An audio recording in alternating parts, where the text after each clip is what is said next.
Hai, saya Flores Dwi daripada Unipetak Music, berasal daripada Papar, Sabah.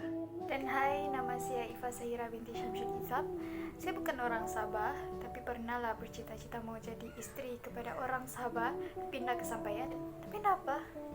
Saya lahir di Alor Star Kedah dan saya join di PLMDO untuk menyerlahkan lagi bakat yang kami ada. Dan menang tuh, of course mau menang, tapi tidak apa, kalau tidak menang pun tidak apa. Ini cuma mau timba pengalaman dan bagi lagi semangat untuk kami terus buat lagu. Dari mana kami dapat ide untuk mencipta lagu ini? Oke, sebenarnya datang secara tiba-tiba, tetapi lirik bagi lagu ini diinspirasikan daripada kisah seorang kawan yang ditinggalkan kekasihnya, tetapi masih berharap yang hubungan mereka dapat dikekalkan pada masa akan datang. Cadangan saya bagi pertandingan mencipta lagu Dusun Online ini adalah agar dapat mengadakan lebih banyak pertandingan seperti ini untuk mencari bakat-bakat baru dan juga menjukil setiap kreativiti para seni karyawan musik.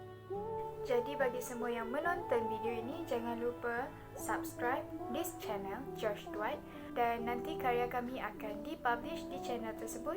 Kami perlukan sokongan anda semua untuk mengundi lagu kami, untuk tolong kami naikkan view. Bukan saja naikkan view, watch time is the main thing. Watch time sangat penting sebab kami bertanding bukan bertanding like dan viewers, tapi kami bertanding lagu. Jangan kamu pergi, kamu buka tu link, kamu klik, kamu like, terus kamu ndak komen, kamu ndak tengok sampai habis, terus kamu caw begitu je. Jangan kami buat lagu ni bukan sehari, bukan 2 hari, tapi berbulan, dan prosesnya sangat sukar. Dalam keadaan sekarang, kita semua MCO, kami tiada studio, penyanyi pun terpaksa untuk record begitu saja guna handphone, dan kami terpaksa mix dengan cara yang bukan cara yang formal. Kami cuma home studio, dibantu oleh kawan-kawan juga, dan saya berharap sangat kamu semua dapat tolong kami. Jangan berhenti support karya-karya kami. Dan ini kali pertama kami join pertandingan, dan mestilah mau menang, tapi kalau tidak menang pun tidak apa, cuma mau gain itu semangat dan pengalaman juga.